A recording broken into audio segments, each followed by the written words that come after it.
Ça va difficilement en vrai. Enfin, je suis dans une période particulière. Alors, moi c'est vrai que je suis arrivé à Sciences Po. Alors, je vais pas dire par hasard, mais c'est vrai que c'était vraiment pas ce à quoi je me destinais de base. Je savais pas trop à quoi m'attendre. Et j'étais beaucoup dans l'ignorance du milieu dans lequel je vivais. Tu vois, moi j'ai été élevé dans les montagnes, vraiment dans un milieu hyper ouais, ouvrier, dans une famille monoparentale, personne n'a le bac dans ma famille, à part mon frère.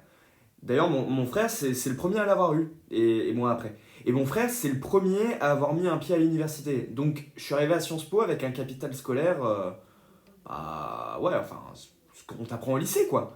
Mais par contre, en capital culturel, il y avait tout à commencer. J'ai été, ouais, parachuté, ici, avec des gens qui n'ont rien à voir avec moi, ou du moins, moi qui n'ai rien à voir avec eux. Et ça a été super compliqué, hyper bouleversant de trouver ma place dans un monde qui n'est pas le mien en fait. Un monde dont je connaissais rien, ni les codes, ni les valeurs.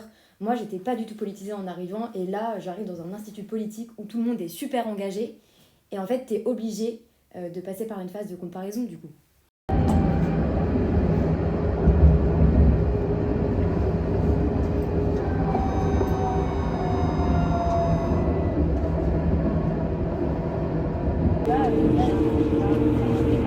Mesdames et messieurs, votre attention, s'il vous plaît, la ligne B est actuellement interrompue entre les stations Bougnat. Et puis il y a un manque de culture, enfin je veux dire de culture classique. Et on sait au fond la culture qui est attendue. Tu vois, dans ma vie, ouais, j'ai dû faire 3 musées. Je vais rarement au cinéma et bon, quand j'y vais, c'est pour voir des blockbusters américains. Parce que le reste, bah, ça intéresse pas les gens avec qui j'ai grandi. Et au final, bah, ça m'intéresse pas non plus. Tu vois, l'art, moi j'y connais rien. Alors l'art contemporain, encore moins. Et du coup, à Sciences Po, la culture G, depuis la première année, c'est vraiment une angoisse. Pourtant, je suis pas quelqu'un de stressé, hein. Mais là, c'est vrai qu'on sent complètement à côté de la plaque, quoi. On sent vraiment, enfin, t'as pas les références. Le pire, c'est surtout les profs qui partent du principe que tu les as. Ça, vraiment, c'est pire que tout, je trouve. Non mais en culture G, comme un prof de l'année dernière disait, non mais ça, c'est le Nouveau Testament, l'Ancien Testament. C'est du classique. Vous connaissez au moins? Bah non, mais non, je connais pas. Parce que j'ai en plus de ça une famille athée, donc aucune éducation religieuse. Alors, ok, plus le temps a passé, plus ça s'est atténué. Je pensais rien avoir à faire là. Et puis, il y avait quand même, malgré tout, cette histoire de qui étalera le plus sa science. Ou en tout cas, qui montrera qu'il en a, quoi. Je sais même pas si c'était vraiment de la compétition, à vrai dire. Mais il y avait quand même ce truc de non, mais moi je sais, j'ai montré que je sais, parce qu'il faut que le prof voit que je sais. Ce qui en soi, bon, ok, c'est pas faux. Mais du coup, moi, j'avais encore moins envie de participer, de l'ouvrir sur ces sujets. Ma culture limitée, je me suis senti pendant longtemps hyper mal à l'aise. Hyper, ouais, pas digne d'être là. Et je suis arrivé avec mes convictions. J'étais très virulent en fait aux idées de- tu vois, de l'importance du capital culturel, enfin tout ça quoi. J'étais vraiment dans une optique de non mais c'est pas vrai, je pars pas avec une pénalité. Moi je travaille dur et j'ai pas de gouffre à combler parce que ouais, je travaille dur. Et en fait, bah, j'ai été confronté, tu vois, à la réalité des choses et à la violence des choses, où je me suis pas mal planté, tu vois. Ouais, je me suis planté.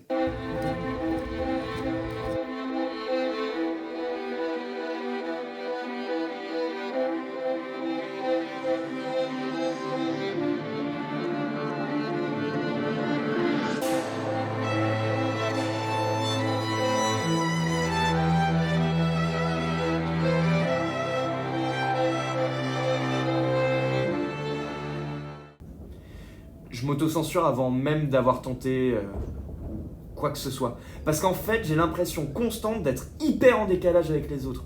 Alors, ouais, ça s'est atténué au fur et à mesure des années de Sciences Po, parce que, bon, forcément, j'ai accumulé de la connaissance, entre guillemets, mais qui fait que, bon, je pense que, pas, pas le retard, mais, enfin, c'est un petit peu comblé, mais tu vois, enfin, il y a quand même plein de points où je me sens vraiment, mais complètement encore à l'ouest. Moi, c'est les langues, tu vois, j'y arrive vraiment pas. Enfin, franchement, il y a beaucoup de gens qui essaient de prouver en anglais aussi, j'ai remarqué, avec des accents de ouf. que moi je sentais pas du tout dans mon genre de lycée. Je crois au 3e cours d'anglais on avait fait des exposés, donc je suis passée en exposé avec une fille, enfin voilà, moi j'avais fait ça à la va-vite, j'ai fait comme je le faisais au lycée, parce que le prof nous avait donné aucune méthode. Et donc je passe en fait, le prof me coupe genre 4 fois même pendant mon exposé, pour littéralement me démonter, parce que j'ai pas sa méthode britannique. Et en fait c'est le premier exposé de tout, enfin c'était vraiment le premier exposé dont je me rappelle. Et ça m'a marqué parce que j'étais le premier à passer et à 2 doigts de pleurer devant ma prof du coup, face aux rectifications. Et en fait la prof nous a dit vous êtes un peu le cobaye de votre conf parce que vous connaissez pas la méthode, comme c'était normal en fait qu'il y en ait une. Moi, c'est l'art, la philo, les textes classiques français. Et c'est en ça d'ailleurs que je pense que la culture G devrait être réformée. Je pense pas qu'elle devrait être supprimée, mais je pense qu'elle devrait être très lourdement réformée. En faire un cours en fait, un vrai cours, quitte à ce que ce soit un cours d'amphi. Ou un cours d'amphi de littérature classique française ou de philo. Ce serait pas mon cours préféré, bien sûr, parce que bon, moi j'aime pas ça. Mais je sais que j'en ai besoin et je pense que ça peut faire de mal à personne. Et arrêtez ce côté de la culture G en fait. La conf de culture G, c'est tu viens, tu te poses et on te joue sur la culture G que t'as et on t'en inculque, mais pas du tout en fait. Et c'est ça, moi, qui me fait sentir hyper mal à l'aise. Mais qui, honnêtement, en dehors de la conf de culture G, se ressent pas trop. Peut-être dans les discussions qu'on a, mais je vais jamais être jugé par mes pairs pour le fait de ne pas savoir quelque chose. Est-ce que tu connais la théorie de machin de Nietzsche? En vrai, quand tu réfléchis, tout le monde s'en fout en fait. Mais en fait, ceux qui ont des connaissances, ils sont contents de savoir, mais ils vont pas forcément aller me juger particulièrement en dehors du cadre du cours.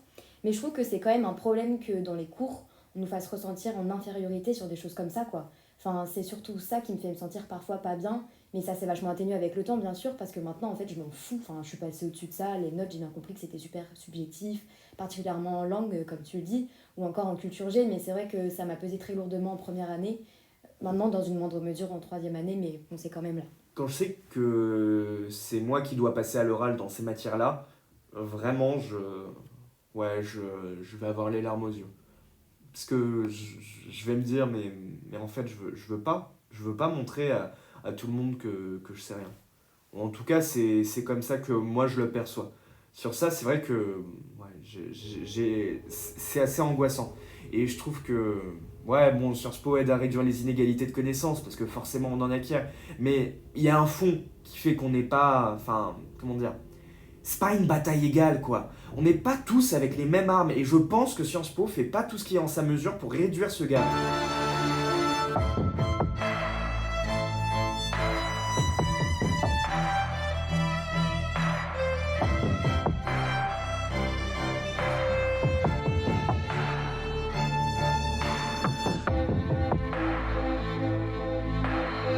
Et du coup, forcément, tu passes toute ta petite scolarité, premier de la classe, collège, lycée, félicitations partout, t'as toujours tout défoncé et tout s'est toujours super bien passé.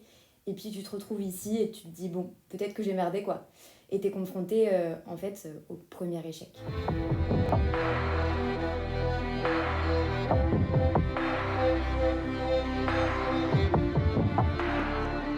Et tu dis, merde, j'échoue là.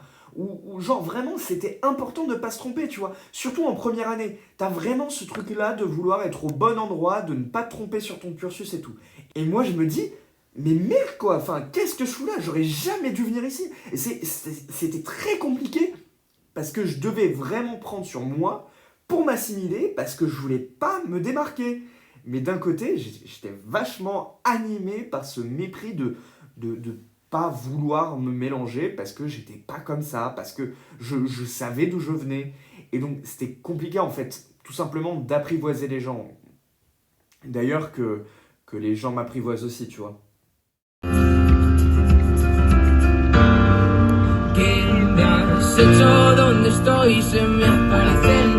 Je suis tout le temps en train d'essayer de m'assimiler. De trouver des gens vraiment qui me correspondent à 100% et tout. De faire du compromis. Mais au même moment, tu vois, il y a des moments où j'ai pas l'envie, j'ai pas l'énergie, j'ai pas la force je me dis, mais putain, mais genre, mais c'est une montagne de taf, enfin, sans même avoir la certitude que j'y arriverai un jour, en fait. Et en fait, cette année, je me sens surtout débordée, surmenée, et par-dessus tout, je n'apprécie pas du tout ce que je fais à Sciences Po. Je me sens pas du tout à ma place, dans le sens où j'ai l'impression de perdre mon temps, et que tout ce qu'on m'apprend, tout ce que je fais pendant la journée, en fait, ça me sert pas, enfin, ça me servira pas du tout pour ce que je veux faire plus tard. Et du coup, je me sens un peu bloquée dans les études, et j'ai l'impression que je me lève le matin, et que finalement, tout ce que je vais faire la journée, c'est pour cette année, et puis ça me servira pas du tout pour l'année prochaine. D'autant plus que moi, du coup, je sais ce que je veux faire plus tard. Et même si on me dit oui, Sciences Po, ça mène à tout, ça vous ouvrira toutes les portes, c'est une grande école, bah en fait, malgré ça, on n'apprend pas forcément ce qui est en lien avec ce qu'on veut faire, et du coup, c'est vraiment cette impression de perte de temps. Et je me dis, est-ce que ça vaut vraiment le coup d'être dans une école qui a une bonne réputation, avoir le nom Sciences Po, avoir des cours prestigieux, alors qu'en fait, bah c'est pas ce qui me plaît. Et du coup, je suis vraiment dans le dilemme, est-ce qu'il vaut mieux que je reste, parce que potentiellement, dans 2 ans, après mon master, j'aurai le nom Sciences Po, et je pourrais me réorienter dans ce que je veux, ou est-ce qu'en fait, il vaut mieux que je parte?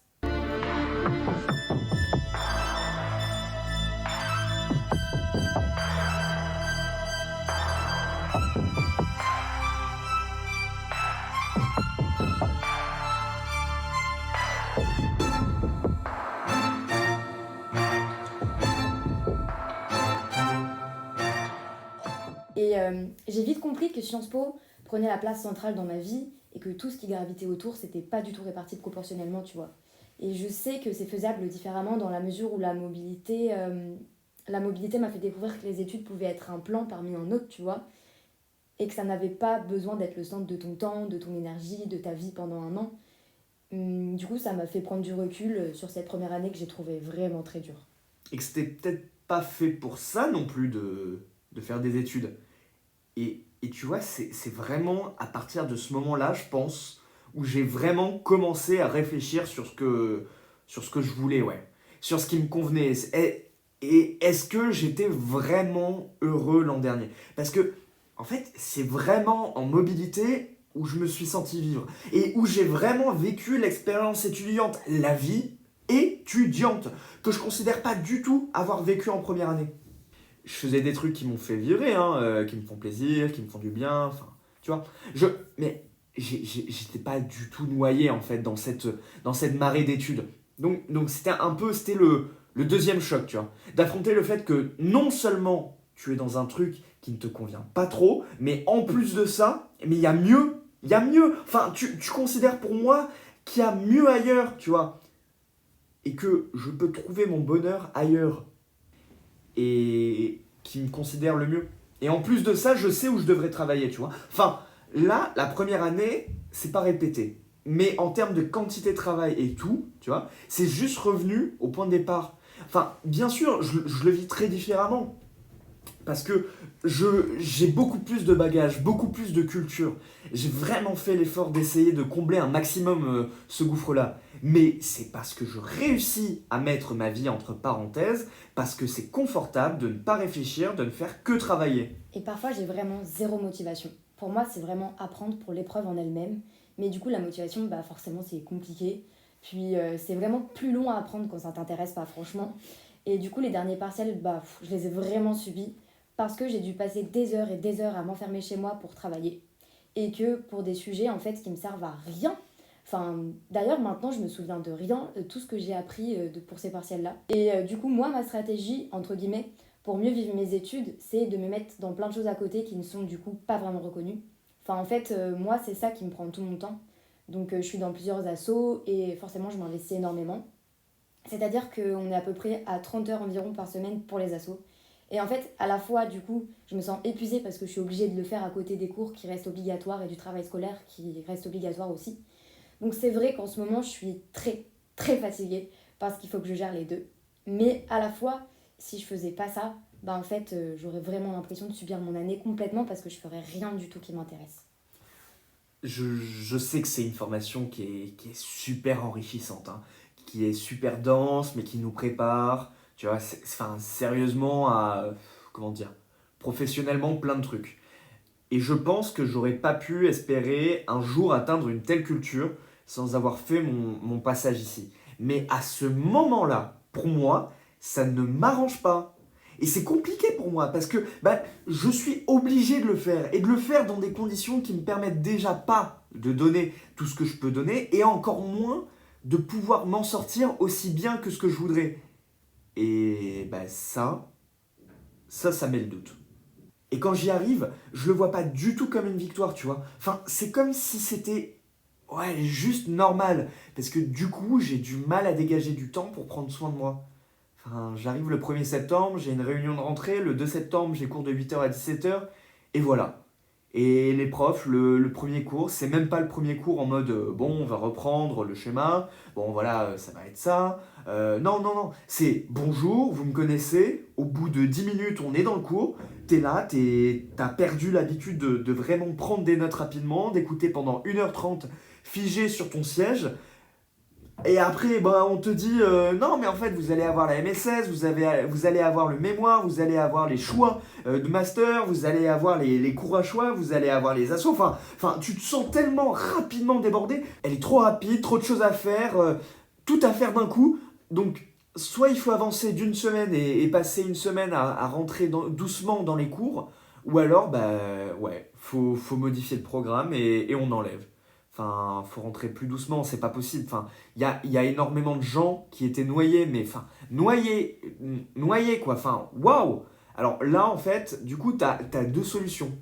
Soit t'es débordé, tu te laisses couler, soit il va falloir prendre sur toi et puis prendre un peu sur ta santé physique.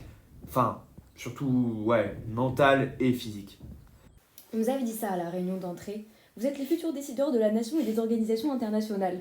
Ça n'a fait que repousser l'ego de certains. Au final, moi j'ai pas l'impression d'être une élite. J'ai pas la sensation que c'est ma place de relater à ce discours qui pour moi est profondément faux. Tous mes efforts étaient faits pour rentrer à Sciences Po et je me suis vraiment construite en mode si je fais pas Sciences Po, j'ai raté ma vie. Et quand je suis arrivée, je me suis rendu compte que déjà, forcément, quand tu idéalises quelque chose, finalement t'es déçu. Et puis, en fait, ça a été une année où je me suis rendu compte que les cours étaient super théoriques et que la théorie pure, ça m'intéressait pas. Parce que moi, j'avais besoin d'application. Enfin, en fait, Sciences Po, c'était abstrait. C'était abstrait et rien n'était concret.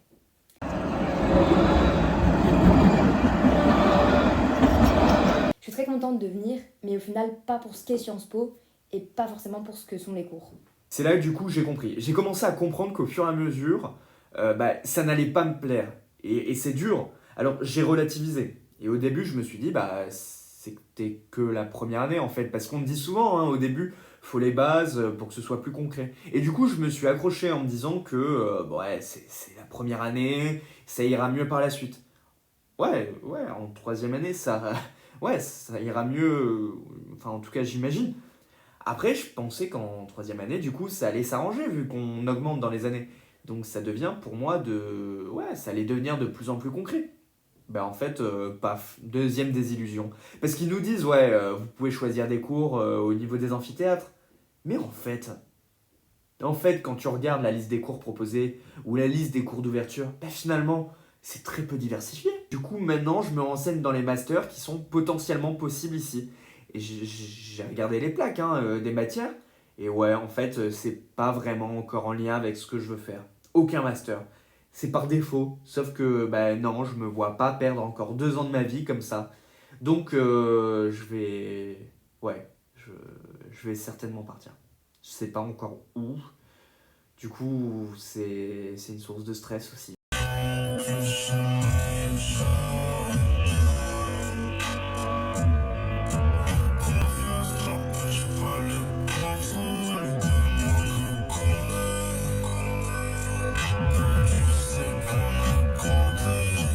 Ça, on n'a pas le temps non plus parce que nos têtes, notre esprit n'est jamais libre. Et pour moi, l'orientation, c'est un truc qui se réfléchit vraiment.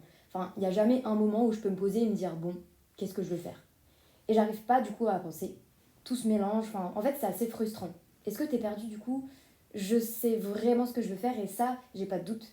Donc je sais où je veux arriver, mais en fait, je suis perdue dans comment y arriver. Et il y a plein d'options possibles en soi, mais j'arrive pas à calmer cette pensée. Et en fait, j'y suis pas du tout. J'ai l'impression que tout va changer dans les 2 prochaines années, alors que non, pas du tout. Mais c'est complètement irrationnel en soi. Postuler à Sciences Po Paris, pour le coup, c'est un peu rester dans le confort. Je me dis que l'histoire me plaira plus et je reste dans un système que je connais.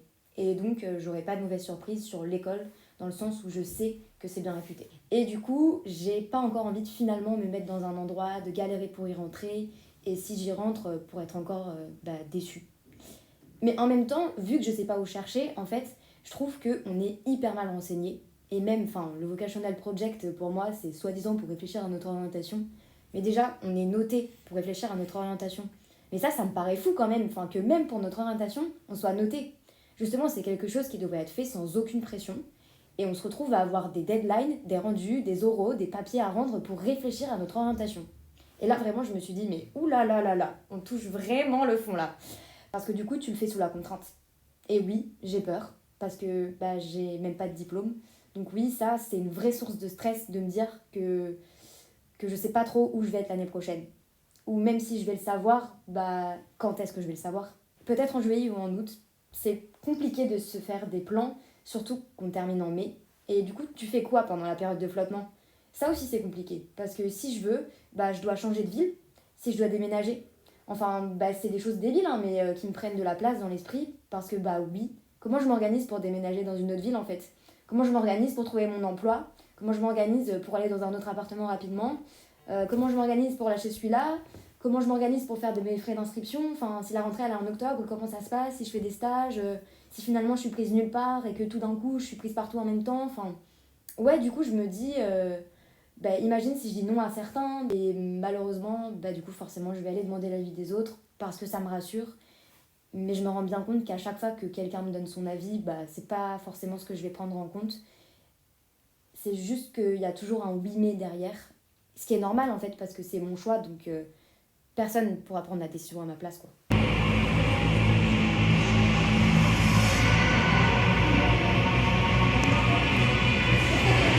Sauf que là, du coup, mes nerfs lâchent. Je suis dans une période où je suis crevé. Vraiment crevé. Je me donne beaucoup trop pour tout ce qui est associatif, je le sais, hein, mais à la fois, j'arrive pas à ne pas le faire. Donc c'est compliqué. Entre savoir et changer, c'est super compliqué. Et du coup, j'ai plus aucune énergie pour vivre. J'ai pas envie de venir en cours. Même dormir, ça suffit plus. Je suis super fatigué. J'ai la tête qui tourne. Dès que je me lève, j'ai l'impression que tout va vite autour de moi. Et que moi, je suis là, mais que j'ai aucune énergie. Même avec l'alimentation, ça commence à plus du tout aller. Parce qu'il y a des moments où je vais même pas manger pendant plusieurs repas. Parce que j'ai pas faim. Et tout d'un coup, je vais avoir une source de stress, une deadline qui approche. Ou tout d'un coup, je vais me mettre à paniquer pour justement le futur. Et tout d'un coup, je vais me jeter sur tout ce qu'il y a autour de moi. Et après le lendemain, ça recommence.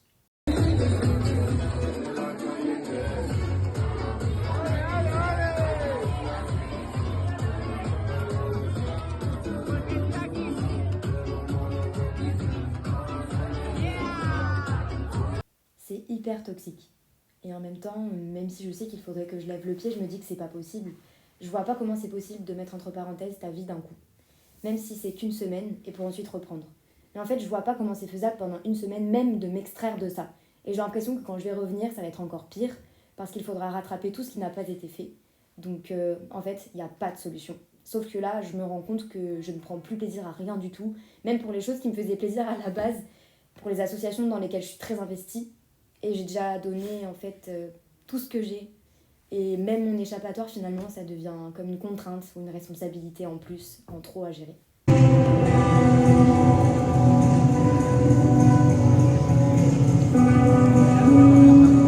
Si je pars, mes parents, ceux qui ont tout sacrifié, qui n'ont pas fait d'études, à qui, pour qui j'étais une fierté, j'ai l'impression de les décevoir. Je passe de ouais, mon fils est à Sciences Po, ce qui est un gage de réussite, à plus rien, sans aucun filet.